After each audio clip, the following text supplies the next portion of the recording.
दोस्तों आज मैं आपको जो कहानी एक्सप्लेन करने वाला हूँ वो कहानी है 1972 में आई tales from the crypt movie की।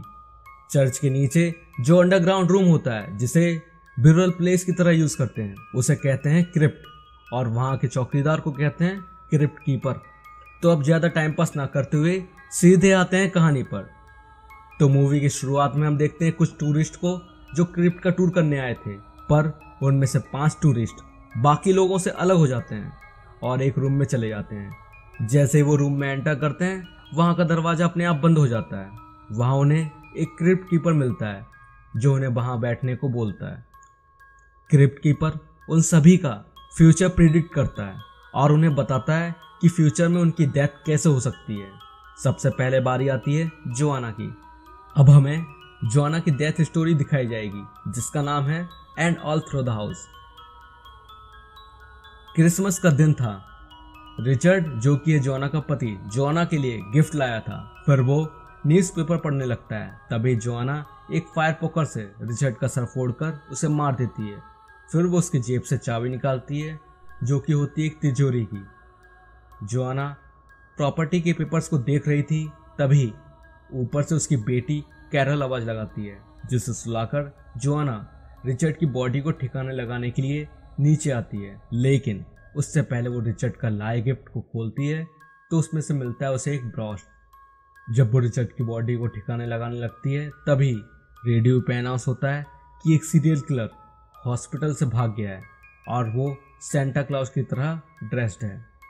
तभी जोआना उस किलर को खिड़की पर देख लेती है, पर वो पुलिस को फ़ोन भी नहीं लगा सकती क्योंकि उसकी नज़र पड़ती है रिचर्ड पर और अब उसे फील होता है कि वो कितनी बड़ी प्रॉब्लम में फंस गई है। रिचर्ड जो कि सीरियल किलर का सामना कर सकता था, पर उसे तो इसने पहले ही मार दिया।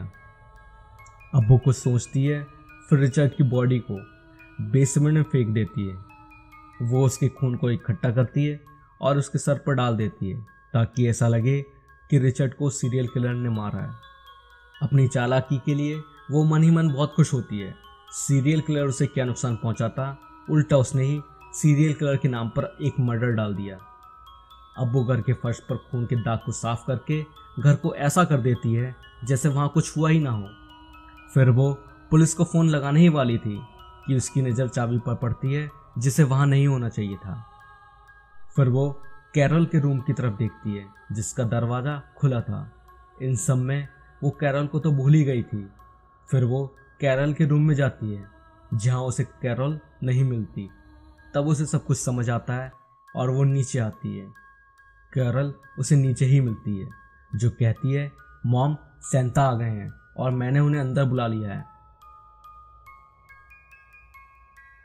अब सीरियल किलर को सामने देखकर जोआना की सांसें थम सी जाती हैं। फिर वो किलर जोआना की तरफ भागने लगता है जिससे बचने के लिए जोआना दूसरे कमरे में भागती है, पर सीरियल किलर उसे पकड़ लेता है और उसका गला दबाकर उसे मार देता है। इस तरह जोआना की कहानी ख़त्म हो जाती है। जोआना कहती है ये सब बकवास है। तभी क्रिप्ट कीपर कार्ल से बोलता है, तुम कहाँ जाने वाले थे? तभी कार्ल बोलता है, मैं अपने बीवी और बच्चों से मिलने जा रहा था। तो क्रिप्ट कीपर पूछता है, उसके बाद क्या प्लान है तुम्हारा? यहीं से मूवी की दूसरी कहानी शुरू होती है जिसका नाम है रिफ्लेक्शन ऑफ डेथ। कार्ल एक बिजनेसमैन है। उसका अच्छा खासा परिवार है जिसमें उसकी वाइफ, एक बेटी और एक बेटा है।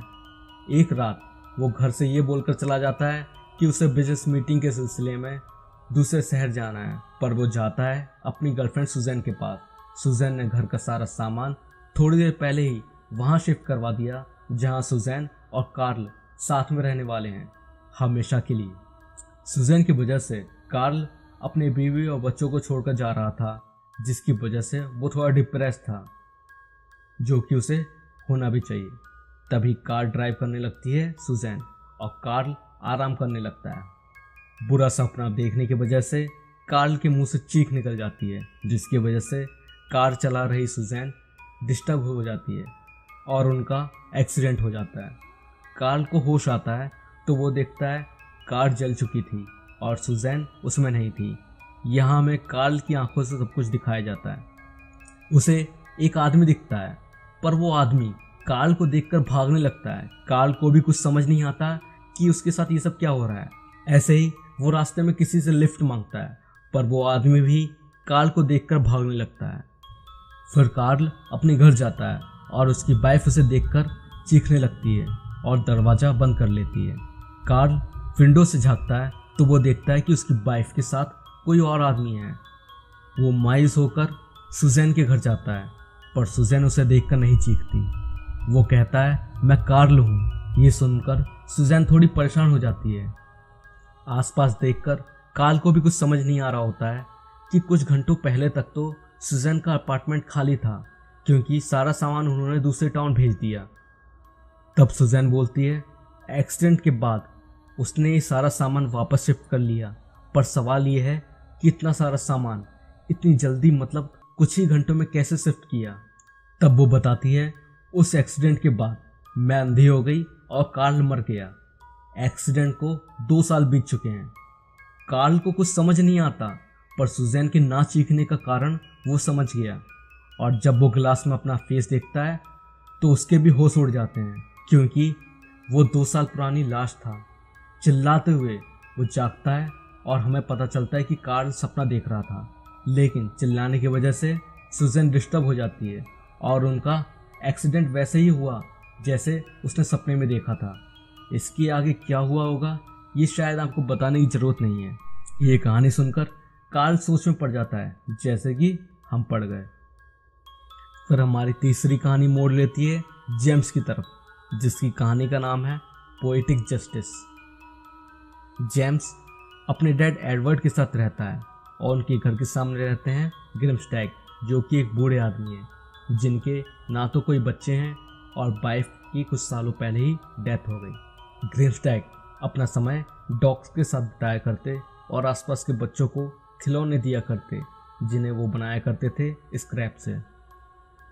बच्चे ग्रिमस्टैग को बहुत पसंद करते हैं, लेकिन जेम्स उन्हें बिल्कुल भी पसंद नहीं करता, बल्कि वो तो उन्हें कचरा समझता है जिसे इस कॉलोनी में होना ही नहीं चाहिए।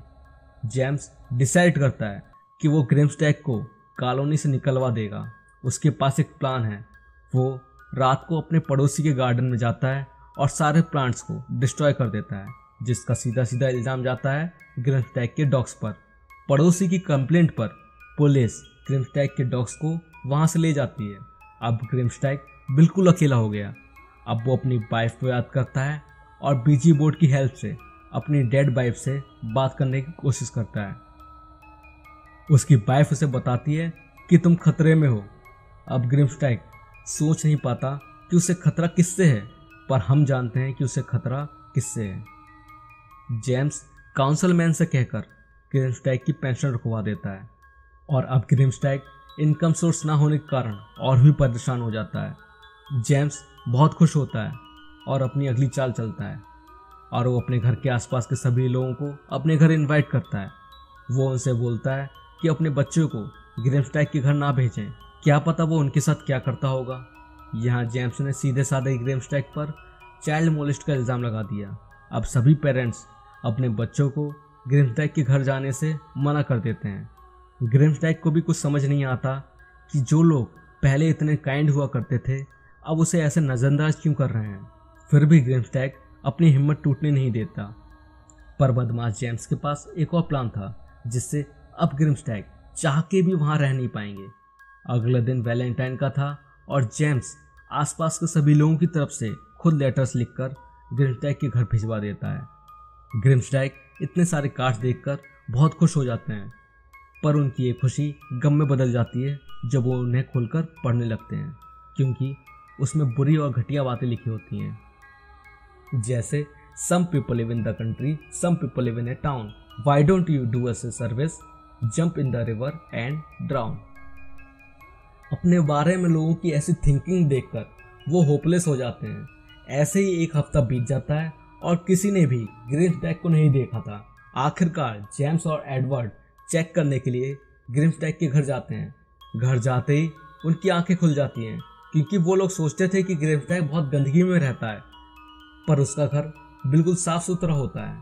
फिर वो लोग उसके टॉय रूम में जाते हैं, जहाँ उन्हें ग्रिमस्टैग की लाश मिलती है। फिर वो सब उनका फ्यूनरल करते हैं जिसका पूरा खर्चा एडवर्ड ने दिया था। लोगों की नज़र में एडवर्ड के पॉइंट्स अब और भी बढ़ जाते हैं, कितना बढ़िया इंसान है। ऐसे ही टाइम बीत जाता है और फिर से वैलेंटाइन डे आ जाता है, जिस दिन मिस्टर ग्रिमस्टैक मरा था, और उसी दिन वो दोबारा जिंदा भी हो जाता है। हम देखते हैं वो जेम्स के घर आ जाता है, जिसे देखकर जेम्स के तोते उड़ जाते हैं। सुबह एडवर्ड उसके रूम में आता है तो वो देखता है जेम्स मरा पड़ा है। उसके पास एक पेपर पर उसी के खून से वैलेंटाइन ग्रीटिंग लिखा था, you were mean and cruel right from the start, now you really have no heart. कहानी सुनकर जेम्स पूरी तरह से एग्री करता है कि वो ग्रिमस्टैक को बिल्कुल भी पसंद नहीं करता है। क्रिप्ट कीपर आगे बढ़ता है। अब बारी आती है राल्फ की, जिसकी कहानी का नाम है wish you were here. Ralph एक बहुत बड़ा बिजनेसमैन है, पर अब वो दिवालिया घोषित हो चुका है और बैंक का लोन पे करने के लिए उसके पास एक ही चॉइस है कि वो अपने सालों से कलेक्ट किए हुए एंटिक सामान को बेच दे। अब राल्फ अपने सामान को इकट्ठा कर ही रहा था, तभी उसकी वाइफ इनियट की नज़र एक स्टैचू पर पड़ती है और वो पहली बार नोटिस करती है कि उसके नीचे कुछ लिखा था। वो अपने ऑनर की 3 विशेष पूरी करता है, लेकिन विशेष सोच समझ कर मांगना। इनियट उस पर लिखी लास्ट लाइन को नहीं पढ़ पाती क्योंकि वो बिल्कुल भी विजिबल नहीं थी। अब इनियट जरा भी वेट नहीं करती और तुरंत ही विश करती है कि उसके पास lots and lots of money हो। तभी राल्फ को उसके लॉयर चार्ल्स का फ़ोन आता है, जो उससे कहता है कि उसे पैसों के बारे में उससे कुछ बात करनी है और वो उसके ऑफिस में आए। तभी राल्फ चार्ल्स के ऑफिस के लिए निकल जाता है। राल्फ सोचता है कि इनियट की विश पूरी हो गई है और वो गाड़ी को फुल स्पीड में भगाता है। हम देखते हैं राल्फ का कोई पीछा करता है, जिसे खुद राल्फ भी नोटिस कर लेता है। चार्ल्स के पास पुलिस का फ़ोन आता है और वो उन्हें बताते हैं कि राल्फ की कार एक्सीडेंट में मौत हो गई है। ये न्यूज़ चार्ल्स जाकर इनियट को देता है और वो रोने लगती है। तब चार्ल्स बताता है कि राल्फ की मौत से वो अब बहुत ही रिच वूमन बन गई है, क्योंकि राल्फ ने करोड़ों का इंश्योरेंस करवाया था। वो सारा पैसा इनियट को मिलेगा। इनियट रिच वूमन तो हुई, लेकिन वैसे नहीं जैसे उसने सोचा था। उस स्टैचू पर तो पहले ही लिखा था कि विश सोच समझ कर मांगे। इनियट चार्ल्स को सब बताती है और वो राल्फ को जिंदा करने की विश मांगने वाली है, ऐसा चार्ल्स को बताती है। तब चार्ल्स उसे मना करते हुए बोलता है कि अगर उसने ऐसा किया तो राल्फ वैसा ही जिंदा होगा जैसा वो मरते टाइम था, और मरते टाइम तो उसके चिथड़े उड़ गए होंगे एक्सीडेंट की वजह से। इनियट भी उसकी बात समझ चुकी थी। तब वो चालाकी दिखाते हुए विश करती है। राल्फ उसे ऐसे वापस चाहिए जैसा वो एक्सीडेंट से जस्ट पहले था। यहाँ उसकी ये विश पूरी हो जाती है और कुछ लोग कॉफिन लेकर आते हैं जिसमें राल्फ था, पर वो जिंदा नहीं था क्योंकि उसकी मौत एक्सीडेंट से नहीं, हार्ट अटैक से हुई है और कार का एक्सीडेंट बाद में हुआ। आपको याद होगा कि राल्फ का कोई पीछा कर रहा था। ये और कोई नहीं बल्कि डेथ है, जिसे देखकर राल्फ का हार्ट फेल हुआ और उसके मरने के बाद कार का एक्सीडेंट। इनियट की विश के मुताबिक राल्फ उसे वैसा ही मिला जैसा वो एक्सीडेंट से ठीक पहले था। अब इनियट के पास आखिरी विश बची थी, पर चार्ल्स उसे विश मांगने से मना करता है। पर इनियट उसके बाहर जाते ही आखिरी विश भी मांग लेती है। वो विश मांगती है राल्फ उसे जिंदा चाहिए हमेशा के लिए। वो उसे चलता फिरता, हाथ पैर हिलाता और बोलता हुआ चाहिए। उसकी विश पूरी हो जाती है। राल्फ जिंदा हो जाता है और जोर जोर से चिल्लाने लगता है। तभी उसकी चीख सुनकर चार्ल्स अंदर आ जाता है और इनियट की बेवकूफ़ी देखकर वो उसे बोलता है कि तुमने ये ठीक नहीं किया ऐसी विश मांगकर। राल्फ की डेड बॉडी को जरूर एम्बार्क किया होगा, मतलब डेड बॉडी को सड़ने से बचाने के लिए उसके अंदर कुछ केमिकल्स डाले जाते हैं और खून की जगह राल्फ की बॉडी में वो सारे केमिकल्स दौड़ रहे थे, जिसकी वजह से राल्फ को बेहिसाब दर्द हो रहा था। अब इटर्निटी तक राल्फ की यही हालत रहने वाली है, क्योंकि इनियट ने उसके अमर होने की विश भी मांग ली थी। अब इनियट को कुछ समझ नहीं आ रहा होता है कि वो क्या करे। वो एक तलवार से राल्फ के टुकड़े टुकड़े कर देती है लेकिन उसने एक बार फिर अपनी बेवकूफ़ी का परिचय दिया, क्योंकि राल्फ का बॉडी का एक एक पार्ट तड़प रहा था और अब इनियट को उसे ऐसे ही ज़िंदगी भर तड़पते हुए देखना होगा जब तक कि इनियट खुद मर न जाए। ये कहानी सुनकर राल्फ भी सोच में पड़ जाता है। अब बचा था मेजर रॉजर्स। उसकी कहानी का नाम है ब्लाइंड एलिस। मेजर रॉजर्स एक ब्लाइंड होम का नया डायरेक्टर बना है। उसे अपॉइंट किया गया था ब्लाइंड लोगों का ध्यान रखने के लिए, पर वो करता है उसका एकदम उल्टा। सर्दियों का मौसम था, ब्लैंकेट्स की कमी थी, वो लोग जैसे तैसे करके गुजारा कर रहे थे। जॉर्ज ये प्रॉब्लम लेकर रॉजर्स के पास जाता है, लेकिन रॉजर्स कहता है कि उनके पास अभी फंड की कमी है, उन्हें ऐसे ही काम चलाना पड़ेगा, जबकि उसने अपने डॉग स्ट्रेन के नीचे भी एक ब्लैंकेट बिछा रखा था। लेकिन वो तो अंधे थे, उन्हें क्या ही पता चलना था। धीरे धीरे उसने उनका खाना भी कम कर दिया। खाने के नाम पर उन्हें बॉइल्ड वाटर दिया जाने लगा और जो भी दोबारा मांगता उसे साफ मना कर दिया जाता। उस रात ठंड की वजह से उनका एक साथी मर जाता है। अब वो डिसाइड करते हैं कि वो ऐसे नहीं मरेंगे। वो इंतज़ार करते हैं कि कब उन्हें खाने में मीट मिलेगा, और जिस दिन उन्हें मीट मिलता है वो सभी अपने खाने से एक एक मीट का टुकड़ा इकट्ठा करते हैं। जॉर्ज उस मीट के टुकड़े से शैन के लिए ट्रैप सेट करता है। वो बेसमेंट तक उस मीट को बिछा देता है। शैन मीट खाते हुए एक सेल तक पहुंच जाता है और वो सब दरवाज़ा बंद करके उसे सेल में कैद कर लेते हैं। अब बारी है रॉजर्स की। वो सब उसे बेसमेंट में ले जाते हैं और उसे दूसरे सेल में बंद कर देते हैं। इसके बाद बाहर टूल्स की आवाज़ आ रही थी। वो लोग वहाँ कुछ बनाने लगते हैं। वहाँ रहने वाला सर्वेंट नोटिस करता है कि रॉजर्स और उसका डॉग गायब है। उन्हें ढूंढते हुए वो बेसमेंट तक आता है, लेकिन वो सब इसको पकड़कर स्टोर रूम में बंद कर देते हैं। रॉजर्स को उस सेल में बंद हुए 2 दिन गुजर जाते हैं और उसे जरा सा भी क्लू ना था कि बाहर लोग क्या कर रहे हैं। लेकिन अभी भी रॉजर्स को खुद से ज़्यादा चिंता अपने डॉग की थी, क्योंकि वो जानता था कि उसे खाना नहीं मिलेगा तो वो बेकाबू हो जाएगा और उसके सामने जो आएगा वो उसे ही खा लेगा। आखिरकार वो उसका दरवाज़ा खोल देते हैं, लेकिन वो अभी भी फ्री नहीं हुआ था। उन लोगों ने लकड़ियों से एक ट्रैप सेट किया था। जब रॉजर्स आगे बढ़ता है तो उसे लकड़ियों पर लगे ब्लेड्स के बीच से गुजरना पड़ता है, जिसकी वजह से उसकी बॉडी पर बहुत सारे छोटे छोटे कट्स लग जाते हैं और फाइनली वो एक सेल के सामने पहुंच जाता है। वो कुछ समझ पाता उससे पहले ही सेल का दरवाज़ा वहाँ के लोग खोल देते हैं। रॉजर्स शैन से बचने के लिए वापस उस ब्लेड वाले रास्ते पर जाते हैं। तभी वहाँ के लोग लाइट ऑफ कर देते हैं। शैन, जो कि कई दिनों से भूखा था, उसकी भूख मिटाने का इंतजाम उन लोगों ने कुछ इस तरह किया था।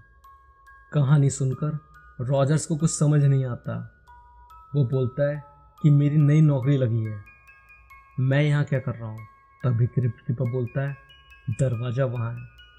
लेकिन सबसे पहले राल्फ बाहर जाता है, लेकिन बाहर जाने के बजाय वो आग में गिर जाता है।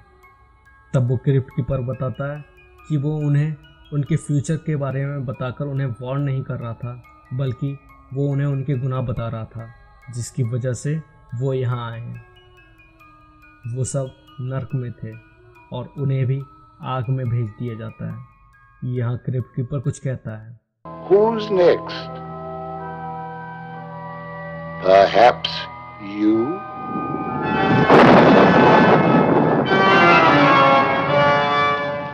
अब हम देखेंगे कि इन कहानियों से हमें क्या सीख मिलती है। And all through the house से हमें ये सीख मिलती है कि लालच बुरी बला है। जोआना ने लालच में आकर अपने हस्बैंड को मार दिया, जो कि इसकी मौत की वजह भी बनी, क्योंकि अगर वो ज़िंदा होता तो शायद वो उसे सीरियल किलर से बचा लेता। रिफ्लेक्शन ऑफ डेथ से हमें ये सीख मिलती है कि अपनी फैमिली से हमें हमेशा लॉयल रहना चाहिए। पोइट्रिक जस्टिस से हमें ये सीख मिलती है कि हमें नफ़रत में इतना भी नहीं डूबना चाहिए कि हम किसी को नुकसान पहुंचा दें या उसकी मौत की वजह बन जाएं। जेम्स किस हद तक उस बूढ़े आदमी से नफरत करता था, जबकि उस बूढ़े आदमी ने तो उसका कुछ बिगाड़ा भी ना था। फिर भी वो नफरत में ऐसा डूबा कि उस बूढ़े आदमी की मौत का कारण बना। विश यू वर हियर में हमें मूर्खता देखने को मिली, और ये बात सही है कि लाइफ में कुछ भी फ्री नहीं है। हर चीज़ की एक कीमत है जो हमें चुकाना पड़ता है। ब्लाइंड एलिस से हमें ये सीख मिलती है कि खुद को होशियार समझना है तो समझो, पर हमें दूसरे लोगों को भी बेवकूफ़ नहीं समझना चाहिए। तो ये थे सारे मॉरल्स जो हमें हॉरर्स के थ्रू समझाए गए। अगर आपको ये वीडियो अच्छा लगा तो सपोर्ट दिखाइए, ताकि मैं आप लोगों के लिए ऐसे ही और वीडियोस लाता रहूं। तो मिलते हैं आपसे अगले वीडियो में।